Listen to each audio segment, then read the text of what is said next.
नमस्कार दोस्तों, आपका स्वागत है अपने YouTube चैनल PFP में। मार्केट का सेंटीमेंट बहुत ही अच्छा नज़र आता है। एक टाइप की सरप्राइज रैली दिखाई पड़ती है। निफ्टी 50 0.78% ऊपर है, निफ्टी बैंक 1.67% ऊपर है, निफ्टी मिड कैप 1.43% ऊपर है, स्मॉल कैप में भी इसी प्रकार की अच्छी तेज़ी आपको नज़र आती है। तो ओवरऑल मार्केट में तेज़ी आई है। ऐसा नहीं है कि पर्टिकुलर स्टॉक्स नहीं मार्केट को ऊपर लेकर गए हैं, हमें ओवरऑल मार्केट में तेज़ी नज़र आती है और एडी रेशियो में भी यही नजर आता है। कमोडिटी के बारे में बात करें तो क्रूड ऑयल में 2% की तेजी, नेचुरल गैस आधे % की गिरावट पे, गोल्ड फ्लैट ट्रेड कर रहा है, सिल्वर में ऑलमोस्ट 1% की तेजी दिखाई पड़ती है। करेंसी के बारे में बात करें, यहाँ पर फ्लैट टाइप सिचुएशन दिखाई पड़ती है। ग्लोबल इंडाइसेस में पॉजिटिविटी है, SGX निफ्टी 0.3% ऊपर नजर आता है। FII-DII एक्टिविटी के बारे में बात करें तो FIIs ने सेलिंग की है 1644 करोड़ की और DIIs ने बाइंग की है 2380 करोड़ की। तो 750 करोड़ के आसपास की नेट बाइंग होती हुई नजर आती है, जो कि ऑफकोर्स एक अच्छी बात है। मैंने फिलहाल एक चीज़ नोटिस की है कि पहले जितना पावर FII का नज़र आता था वो फिलहाल के लिए नज़र नहीं आता है। FIIs ने बीच में 2 महीने लगातार सेलिंग की थी, जून के महीने में, जुलाई के महीने में, उसके बावजूद हमें गिरावट नज़र नहीं आई। DII सपोर्ट कर रहे थे और मेरे हिसाब से जो रिटेल इन्वेस्टर है वो भी मार्केट को सपोर्ट कर रहे हैं। DIIs जो है वो भी म्यूचुअल फंड के द्वारा तो सपोर्ट करते ही हैं और डायरेक्टली पैसा भी मार्केट में आता हुआ नजर आता है। आपके क्या व्यूज़ है मुझे कमेंट बॉक्स में ज़रूर बताइए।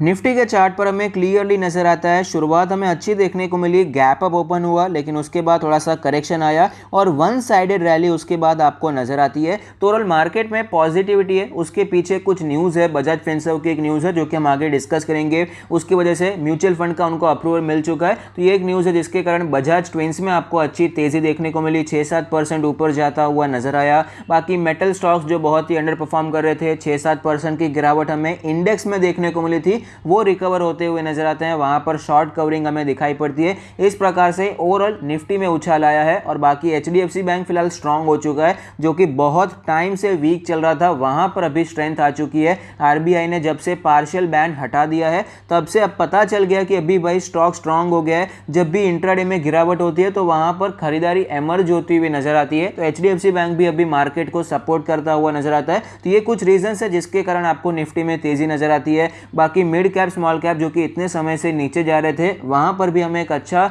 रनअप देखने को मिला, एक अच्छा बाउंस बैक दिखाई पड़ता है। अभी यहाँ पर बाउंस बैक ये डेड कैट बाउंस है या फिर ट्रेंड रिवर्सल हो चुका है, वापस हमें आपको तेजी देखने को मिलेगी। ये तो अभी थोड़ा टाइम लगेगा क्योंकि एक दिन में ये बता नहीं सकते हैं। थोड़ी इतनी गिरावट हुई है तो ऑफकोर्स थोड़ा सा रिवर्सल आपको दिखाई पड़ सकता है। अगर ये तेजी कंटिन्यू रहती है और 2-3% की तेजी इंडेक्स लेवल पर नजर आती है तो वापस हम ये मान सकते हैं कि वापस अल्ट्रा बुलिश हो चुका है हमारा मिड कैप और स्मॉल कैप सेगमेंट और वापस आपको उन स्टॉक्स में तेजी दिखाई पड़ सकती है। तब तक के लिए स्टॉक स्पेसिफिक रहना बहुत ही ज़्यादा ज़रूरी हो जाएगा। कई ऐसे पर्टिकुलर स्टॉक्स हैं, मिड कैप स्मॉल कैप की बात कर रहा हूं, जो कि ऑलरेडी वीक हो चुके हैं और आज की तेज़ी के बाद भी इतने कुछ स्ट्रांग नहीं हुए हैं। वो बस यहां पर टेक्निकली इतना गिरा है तो थोड़ा सा ऊपर आते हुए नजर आए हैं। तो ओवरऑल आपको स्टॉक स्पेसिफिक होकर भी काफ़ी चलना पड़ेगा। पहले की तरह सब कुछ अभी ऊपर जाता हुआ नजर नहीं आ रहा है।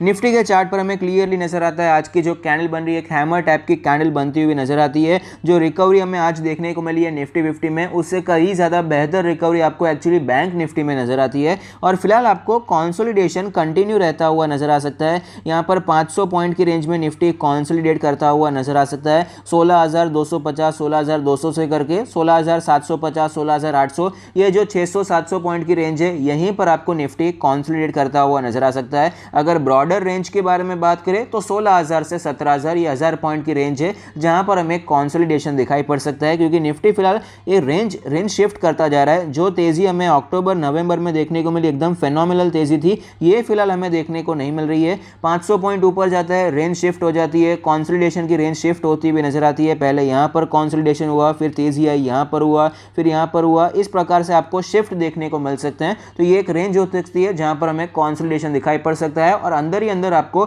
इंडेक्स में चेंजेस हो सकते हैं कि भाई अभी सेक्टरल रोटेशन हो सकता है, ये सेक्टर ऊपर गया, वो सेक्टर नीचे आया। अगर मार्केट में और तेजी चाहिए तो ऑफकोर्स बैंक निफ्टी अगर परफॉर्म करता है तो एक शानदार तेजी आपको दिखाई पड़ सकती है। जो हमारे दिग्गज है, HDFC बैंक है, कोटक बैंक है, ICICI बैंक है, एक्सिस बैंक है, वो सब अपने पुराने ऑल टाइम हाई पर ट्रेड करना शुरू करते हैं। स्पेशली जो HDFC और कोटक वही ज़्यादा नीचे है, वो सिर्फ अपने ऑल टाइम हाई पर पहुंच जाते हैं। तो ऑफकोर्स क्लियरली हमें 17,000 के ऊपर का निफ्टी 50 भी दिखाई पड़ सकता है। तो मार्केट अभी बुलिश चल रही है, इंडेक्स लेवल पर तेज़ी बनी हुई है, लेकिन फिलहाल स्टॉक स्पेसिफिक रहना बहुत ही ज़रूरी है, क्योंकि मैंने कई पोर्टफोलियो देखे हैं कि इंडेक्स तो अभी इतना ऊपर चल रहा है, लेकिन पोर्टफोलियो की गिरावट कब से शुरू हो गई है, जब से ये ब्रेकआउट हुआ, जब से 16,000 के ऊपर गया निफ्टी 50, तब से पोर्टफोलियो एक्चुअली ज़्यादातर लोगों के नीचे आ रहे हैं। एक चीज़ मैंने देखी कि भाई इन्फोसिस, TCS, टाटा स्टील, ये अभी 2-3 स्टॉक्स हैं, बजाज फाइनेंस, बजाज फिनसर्व, यही स्टॉक्स पर्टिकुलरली आपको ऊपर जाते हुए नजर आते हैं। बाकी सब स्टॉक में गिरावट है और ज़्यादातर लोग एलोकेशन का ध्यान रखते हैं। तो ऑफकोर्स एक ये 5-6 स्टॉक में सारा पैसा नहीं लगाते हैं, दूसरे स्टॉक में भी लगाते हैं, वो दूसरे स्टॉक परफॉर्म नहीं कर रहे हैं, इसीलिए ओवरऑल पोर्टफोलियो इतना ज़्यादा परफॉर्म करता हुआ नजर नहीं आता है। तो इस प्रकार से ध्यान रखना है, स्टॉक स्पेसिफिक रहना बहुत ही ज़्यादा ज़रूरी है। तो आज का जो हीरो है बजाज फिनसर्व, उसे अप्रूवल मिल चुका है सेबी के द्वारा म्यूचुअल फंड बिजनेस के लिए। यही वो न्यूज़ है जिसके कारण बजाज ट्विंस में हमें अच्छी तेज़ी देखने को मिली।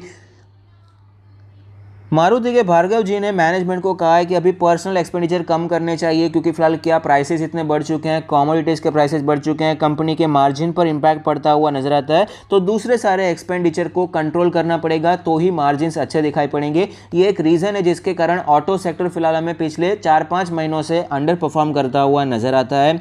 India will consider allowing foreign direct investment in LIC ahead of mega IPO, जो कि मेरे हिसाब से ज़रूरी भी था, क्योंकि LIC इतना बड़ा IPO है कि मार्केट में से लिक्विडिटी इतना सकअप हो जाएगा, एक बार में इतना बड़ा IPO आना भी मुश्किल हो जाएगा। तो फंड चाहिए, तो ऑफकोर्स FDI एक अच्छा रूट है जहां से एक साथ में एक अच्छा ज़्यादा फंड, बड़ा फंड यहाँ पर एक्यूमुलेट हो सकता है। इन्फोसिस ने 3 ईयर टेक्नोलॉजी कॉन्ट्रैक्ट साइन किया है यूकेएस के साथ, तो ये भी एक पॉजिटिव बात है। इन्फोसिस के लिए ऑलरेडी शेयर काफ़ी ऊपर चल ही रहा है, तो यहाँ पर ऑलरेडी हमें यहाँ पर अच्छी तेज़ी भी देखने को मिली है। टाटा कंज्यूमर प्रोडक्ट्स ने हिमालयन बॉटल वाटर UK में लॉन्च कर दिया है, तो टाटा कंज्यूमर के लिए पॉजिटिव बात बनकर आती है। अडानी ग्रुप ने PLR सिस्टम्स नाम की कंपनी को इनकॉर्पोरेट किया है, जो कि डिफेंस इक्विपमेंट मैन्युफैक्चर करने वाली है। तो यहाँ पर मेरे हिसाब से अभी थोड़ा सा ओवर डाइवर्सिफिकेशन होता हुआ नजर आता है। बाकी ऑफकोर्स वो बिजनेस करते हैं, उन्हें ज़्यादा पता होगा कहाँ पर करना है, कहाँ पर बिजनेस नहीं करना है। लेकिन फिलहाल इस सीमेंट में एंटर हुए थे, फिलहाल यहाँ पर PLR सिस्टम्स में भी एंटर हो चुके हैं, जो कि एक डिफेंस इक्विपमेंट सेक्टर है।